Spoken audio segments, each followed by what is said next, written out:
Friends, आप सभी को मेरा नमस्कार। आप सभी का स्वागत है हमारे इस चैनल पर। आई होप आप सभी बढ़िया होंगे।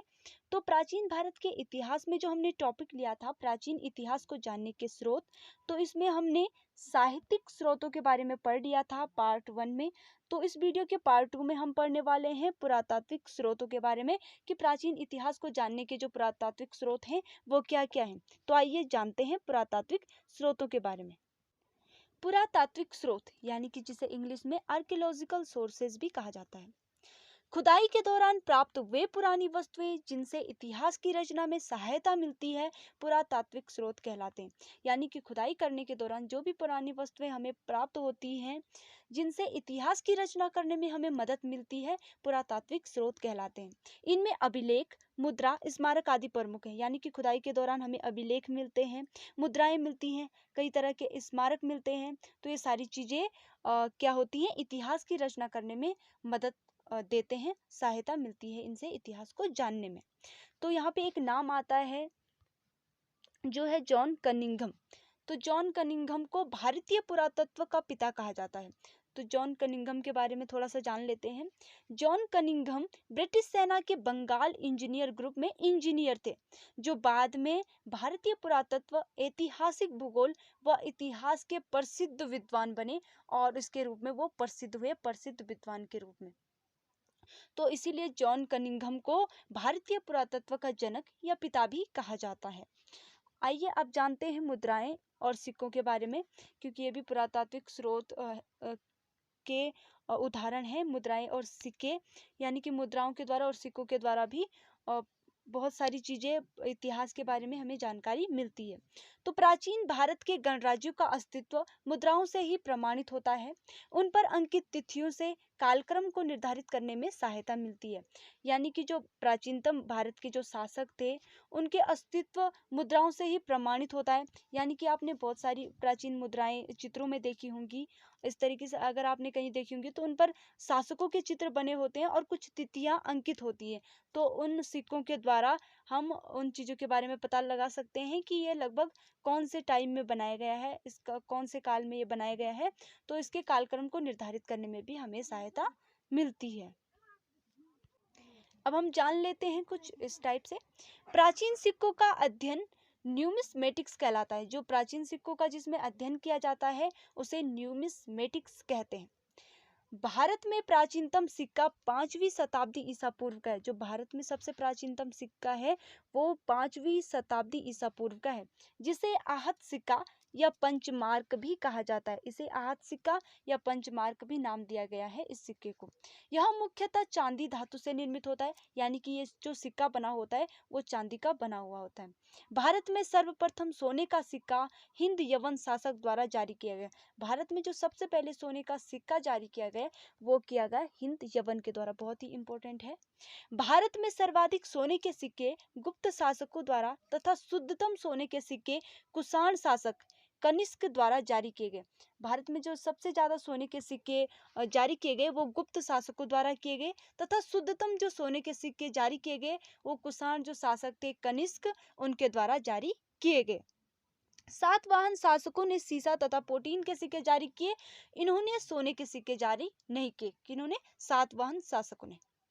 सर्वाधिक सिक्के मौर्य काल के तथा कम सिक्के गुप्तोत्तर काल में मिले हैं।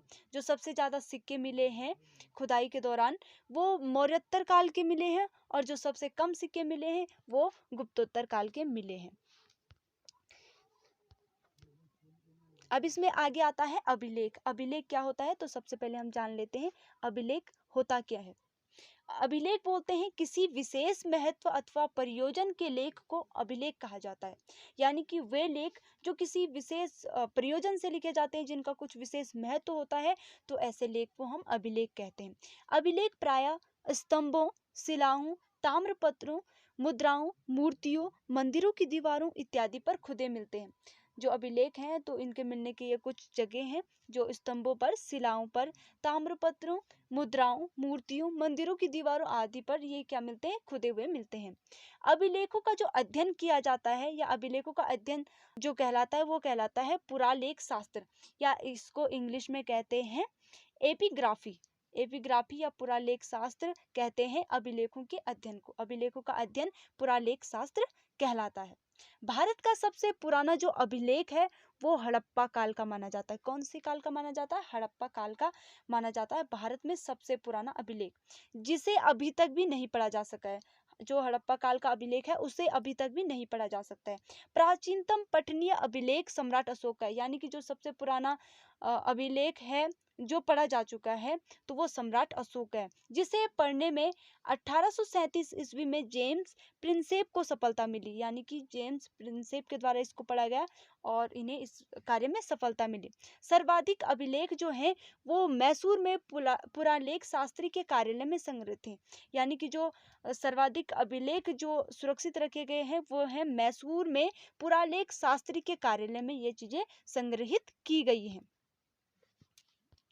अब आगे आता है, इसमें हम पढ़ते हैं अब कुछ प्रमुख अभिलेख, कुछ प्रमुख अभिलेखों के बारे में पढ़ते हैं। तो इसमें गिरनार अभिलेख, यह शक शासक रुद्र दमन प्रथम का अभिलेख है। यह संस्कृत भाषा का सबसे लंबा एवं प्रथम अभिलेख है। यह संस्कृत भाषा में लिखा गया अभिलेख और सबसे लंबा अभिलेख के रूप में जाना जाता है जूनागढ़ को। दूसरा आता है एन अभिलेख। इसे गुप्त शासक भानुगुप्त द्वारा जारी किया गया। इसी अभिलेख में सर्वप्रथम सती प्रथा की चर्चा मिलती है। जो ये अभिलेख है इसी में सबसे पहले सती प्रथा के बारे में चर्चा मिलती है कि सती प्रथा क्या थी, इसके बारे में इसमें बताया गया है एन अभिलेख में। तीसरा आता है एहोल अभिलेख। यह बादामी के चालुक्य शासक पुलकेशिन द्वितीय का है, जिसे उसके मंत्री रवि कीर्ति द्वारा तैयार किया गया था। उनके मंत्री के द्वारा ये अभिलेख तैयार किया गया था, एहोल अभिलेख। चौथा आता है हाथी गुम्फा अभिलेख। इसे कलिंग शासक खारवेल द्वारा जारी किया गया था। इस अभिलेख में सर्वप्रथम ईसवी बार घटनाओं का विवरण मिलता है। ये एक ऐसा अभिलेख था जिसमें ईसवी बार एक क्रम के अनुसार घटनाओं का विवरण मिलता है। 5वें नंबर पर आता है इलाहाबाद अभिलेख प्रयाग प्रशस्ति। मूल रूप से यह अभिलेख सम्राट अशोक का है। बाद में इस पर हरिसेन द्वारा समुद्रगुप्त की उपलब्धियों को खुदवाया गया। आगे चलकर मुगल शासक जहांगीर ने भी इस पर अपना संदेश खुदवाया। जो ये अभिलेख है इलाहाबाद अभिलेख, तो ये मूल रूप से इसको सम्राट अशोक का ही माना जाता है, लेकिन इस पर बाद में हरिसेन के द्वारा समुद्रगुप्त की उपलब्धियों को भी खुदवाया गया और इसके बाद आगे चलकर जो जहांगीर थे इन्होंने भी इस पर अपना संदेश खुदवाया। 6वें नंबर पर आता है मास्की एवं गुर्जरा अभिलेख। ये दोनों ही अभिलेख सम्राट अशोक के ही हैं, जिनमें क्रमशः अशोक प्रियदर्शी तथा अशोक नाम का उल्लेख है।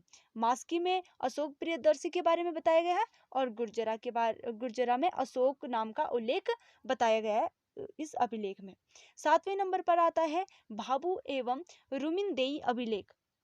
ये दोनों ही अभिलेख अशोक के ही हैं, जिसमें अशोक के बौद्ध धर्म के प्रति आस्था का पता चलता है कि अशोक के मन में जो बौद्ध धर्म के प्रति आस्था थी उसके बारे में इन अभिलेखों में बताया गया है। 8वें नंबर पर आता है रूपनाथ अभिलेख। इस अभिलेख से अशोक के शैव धर्म के प्रति जो आस्था है उसका पता चलता है। परसिपोलिस व नक्श ए रुस्तम, इस अभिलेख में भारत तथा ईरान के संबंधों का भी वर्णन है। किस अभिलेख में? रूपनाथ अभिलेख में। आगे आता है 90वें नंबर पर बोगज कोई यानी कि एशिया माइनर। 1400 ईस्वी पूर्व के इस अभिलेख में इंद्र, वरुण, मित्र तथा नासत्य नामक 4 देवताओं का उल्लेख है। जो कि ये अभिलेख है बोगज कोई, तो इसमें 1400 ईस्वी पूर्व के इस अभिलेख में इंद्र, वरुण, उसके बाद है नासत्य और मित्र, ये 4 जो देवता थे इनके बारे में इसमें उल्लेख मिलता है बोगज कोई में। तो अब हम कुछ अभिलेख पढ़ लेते हैं कि कुछ अभिलेख जो लिखे गए हैं वो किस शासक पे लिखे गए हैं, किस शासक के बारे में उसमें बताया गया है। तो इसमें फर्स्ट है महास्थान अभिलेख। इसमें चंद्रगुप्त मौर्य के बारे में बताया गया है।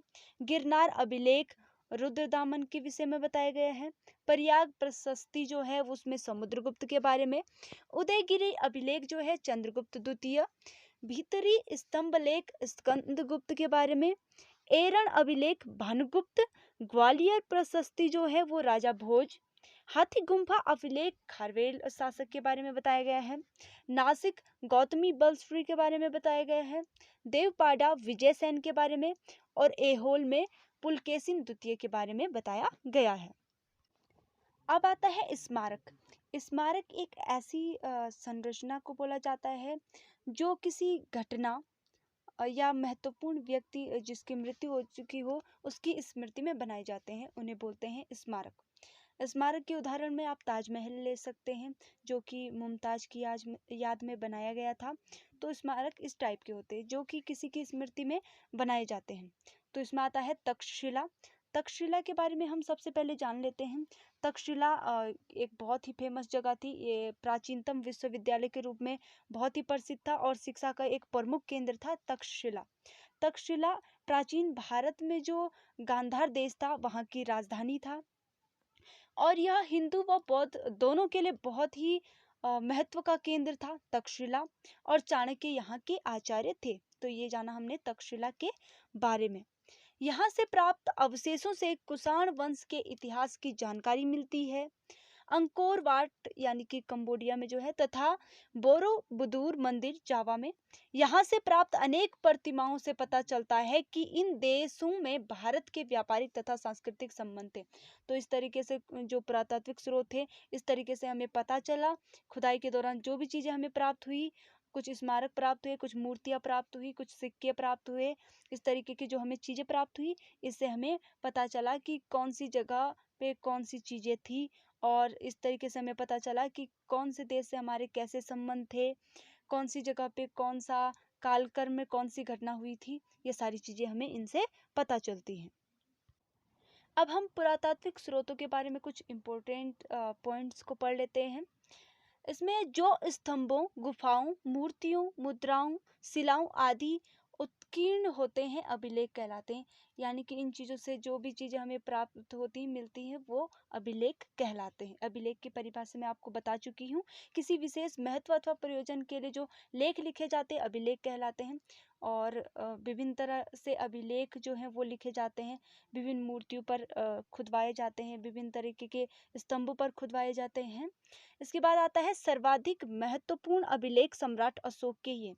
हमने कई अभिलेख ऐसे पढ़े जिनमें सम्राट अशोक के बारे में बताया गया है, जिनको पहली बार जेम्स प्रिंसेप ने पढ़ा था। जेम्स प्रिंसेप ने ही इन अभिलेखों को सबसे पहले पढ़ा था सम्राट अशोक के। ये सबसे पहले सबसे प्राचीनतम पठनीय क्या है अभिलेख हैं जिनको जेम्स प्रिंसेप ने पढ़ा था सम्राट अशोक के बारे में।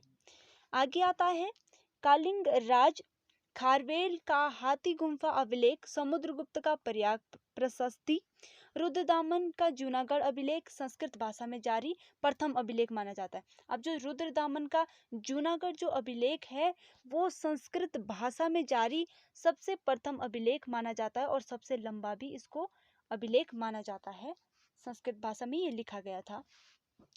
अभिलेखों के अतिरिक्त सिक्के, स्मारक व भवन, मूर्तियां, चित्रकला, भौतिक अवशेष, माव्य दांड्य, आभूषण एवं अस्त्र शस्त्र भी इसके अंतर्गत आते हैं।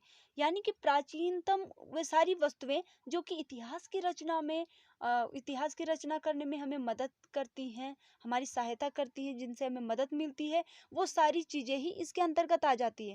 अब आभूषण मिलेंगे तो उनसे भी हमें कुछ ना कुछ पता चलेगा कि ये किस काल के होंगे, या हमें सिक्के मिलेंगे उन पर कुछ स्मारक बने होंगे, कुछ चिन्ह बने होंगे, किसी पर कोई तिथि अंकित होगी। तो इस तरीके से ये सारे पुरातात्विक स्रोत हैं। आगे पढ़ते हैं हम विदेशी विवरण। हेरोडोटस की रचना हिस्टोरिका से भारत ईरान संबंध तथा उत्तर पश्चिम भारत की जानकारी मिलती है। टोलेमी ने ज्योग्राफी लिखा। ह्वेनसांग हर्ष के समय 629 ईस्वी में आया था। ह्वेनसांग हर्ष के समय, हर्ष जो कि राजा थे, शासक थे उस समय, उसने सियूकी की रचना की और अलबरूनी ने तहकीक हिंद की रचना की। तो ये प्रमुख चीजें हमने आज इसमें पढ़ी। किसमें? पुरातात्विक स्रोत के बारे में हमने आज पढ़ा इस वीडियो में। तो आई होप आप सभी लोगों को ये वीडियो पसंद आई होगी। तो प्लीज़ हमारे चैनल को सब्सक्राइब कीजिएगा और लाइक कीजिएगा अगर आपको पसंद आए। आज के वीडियो में इतना ही। अगले वीडियो में हम इससे संबंधित महत्वपूर्ण क्वेश्चन आपको बताएंगे कि साहित्यिक स्रोत और पुरातात्विक स्रोत से संबंधित जो महत्वपूर्ण क्वेश्चन होंगे, तो वो सारी चीज़ें हम अगले पार्ट में आपको बताएंगे। तब तक के लिए धन्यवाद।